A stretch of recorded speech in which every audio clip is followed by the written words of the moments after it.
За долгие годы практики ветеринар по имени доктор Хоффман видел почти все, что может случиться с животными.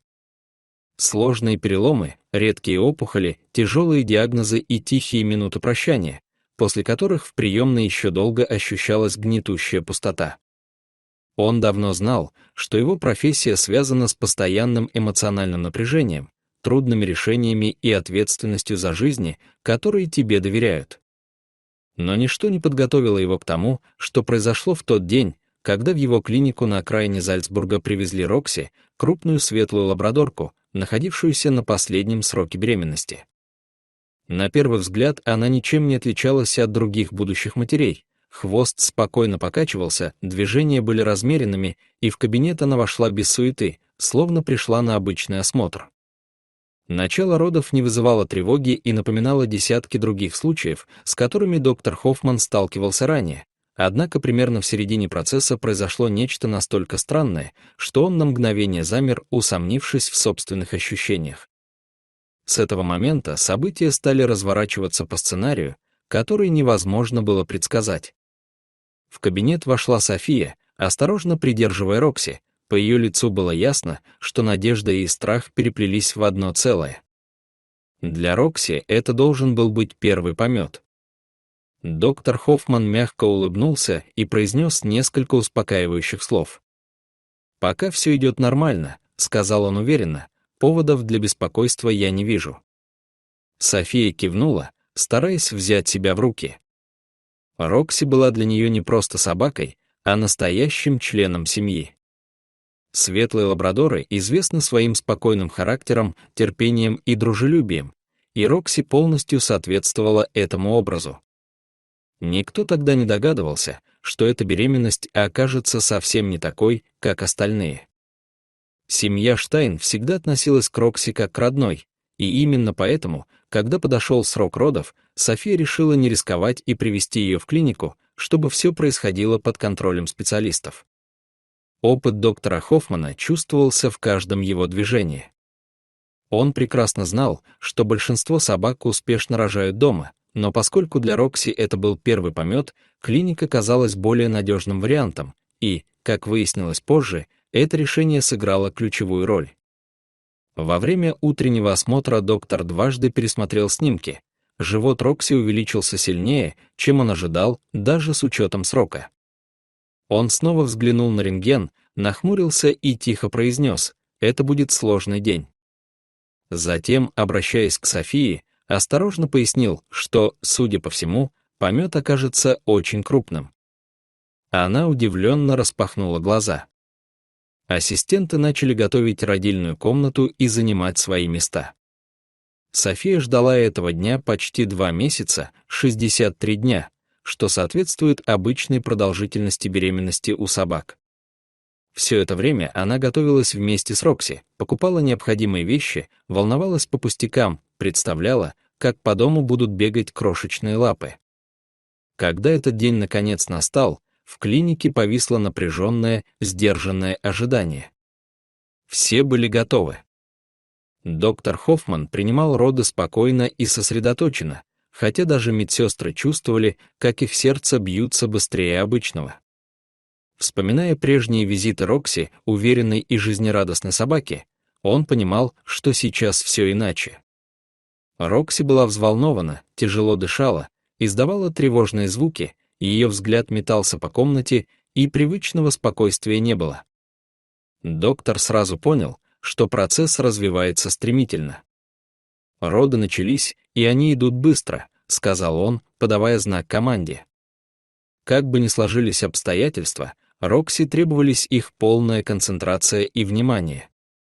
Софии было трудно смотреть на страдания Рокси, но доктор мягко напомнил, что собаки остро чувствуют эмоции людей, и сейчас ей особенно важна спокойная поддержка. «Просто дышите», — тихо сказал он, — «она чувствует вас». София глубоко вдохнула и положила руку на спину Рокси, стараясь быть спокойной и уверенной, и постепенно напряжение у обеих стало ослабевать. По знаку доктора Рокси осторожно переместили в родильную зону. Было ясно, что щенки появятся совсем скоро. Комната погрузилась в тишину, нарушаемую лишь дыханием и первыми признаками новой жизни. Обычно в помете бывает 5 или 6 щенков, иногда больше, но в этот раз они рождались один за другим, сначала 4, затем 6, потом 8. София стояла рядом и с волнением пересчитывала каждого новорожденного, надеясь, что все будут здоровы. Рокси держалась удивительно стойко, оставаясь собранной и выносливой. Хотя в большинстве случаев собаки справляются с родами сами, доктор Хоффман находился рядом в перчатках, готовый вмешаться в любую секунду. Атмосфера была напряженной, но наполненной надеждой, и каждый новый щенок приносил облегчение. Когда роды завершились, на свет появилось 12 щенков, необычайно большой и тяжелый помет. Он поражал не только количеством, но и разнообразием окрасов. Большинство были светлыми, кремовыми, несколько имели палевый оттенок, а один щенок оказался с редким серебристым отливом шерсти, сразу привлекшим внимание. Команда переглядывалась, отмечая и странный окрас, и почти идеальное распределение полов, 6 сук и 6 кобелей. Все выглядело почти чудом, пока не произошло нечто пугающее. Когда щенки начали шевелиться и пищать, один из них оставался неподвижным и молчаливым. Доктор наклонился ближе и сосредоточился на маленьком тельце, что-то пошло не так. Мысль о мертворождении повисла в воздухе, хотя никто не осмелился произнести ее вслух. София прикрыла рот рукой, ее глаза наполнились страхом. Но доктор Хоффман не собирался сдаваться. «Давай, малыш», — тихо говорил он, осторожно массируя грудь щенка, согревая его и пытаясь вернуть к жизни. Рокси, несмотря на изнеможение после 11 активных щенков, оставалась внимательной. Она медленно поднялась, подошла и мягко коснулась носом неподвижного детеныша, словно говоря: «Я здесь». В комнате воцарилась полная тишина.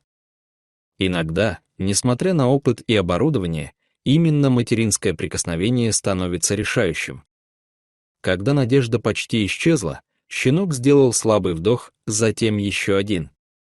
Рокси тут же начала его вылизывать, будто с самого начала знала, что он выживет, после чего снова улеглась, свернувшись вокруг всего помета. Облегчение наполнило комнату, хотя доктор понимал, что вопросы только начинаются. Больше всего всех удивляло разнообразие окрасов, ведь для лабрадоров характерны вполне определенные варианты, а серебристый щенок явно выбивался из привычной картины. Поначалу все шло спокойно, но вскоре София позвонила доктору и сообщила, что 6 щенков уже открыли глаза, тогда как остальные — нет, хотя обычно это происходит почти одновременно. Доктор попросил привести их на следующий день. Во время осмотра он поочередно поднимал каждого щенка, и первым оказался Бруно с маленьким светлым пятном на груди. Но внимание сразу привлекли его глаза. Один был темно-карим, другой — ярко-голубым. Доктор посмотрел на Софию и спросил, есть ли еще такие щенки. Она кивнула и указала на второго, Карла. У него были такие же разноцветные глаза, похожие отметины и даже слегка изогнутый хвост, что не характерно для лабрадоров, чьи хвосты обычно прямые и служат рулем в воде. При более внимательном осмотре доктор заметил, что щенки поразительно похожи, но белые отметины отличались в деталях, словно один и тот же узор был повторен с незначительными вариациями. «Так не должно быть», — пробормотал он, понимая, что даже у идентичных близнецов существуют микроскопические различия, как, например, разные отпечатки пальцев у людей. Это осознание холодом пробежало по его спине. Он предложил провести ДНК-анализы, и София согласилась. Результаты подтвердили почти невероятное. Бруно и Карл оказались монозиготными, идентичными близнецами, явлением настолько редким у собак, что его долго считали невозможным. Однако вскоре выяснилось еще одно обстоятельство: эти двое росли заметно быстрее остальных. Тогда доктор решил провести анализ всего помета. Итог раскрыл последнюю тайну: щенки были зачаты в результате суперфекундации, когда в одном помете оказываются детеныши от разных отцов. София вспомнила случай, когда Рокси во время течки ненадолго выбежала за ворота, и все, наконец, сложилось в единую картину. Два отца, два генетически разных набора и одна пара идентичных близнецов. История, которая потрясла даже опытного доктора Хоффмана и навсегда осталась в его памяти. Дорогие зрители, что вы думаете об этой истории? Расскажите, пожалуйста, в комментариях. А если вам понравилось это видео, то ставьте лайк и подписывайтесь на наш канал. До свидания.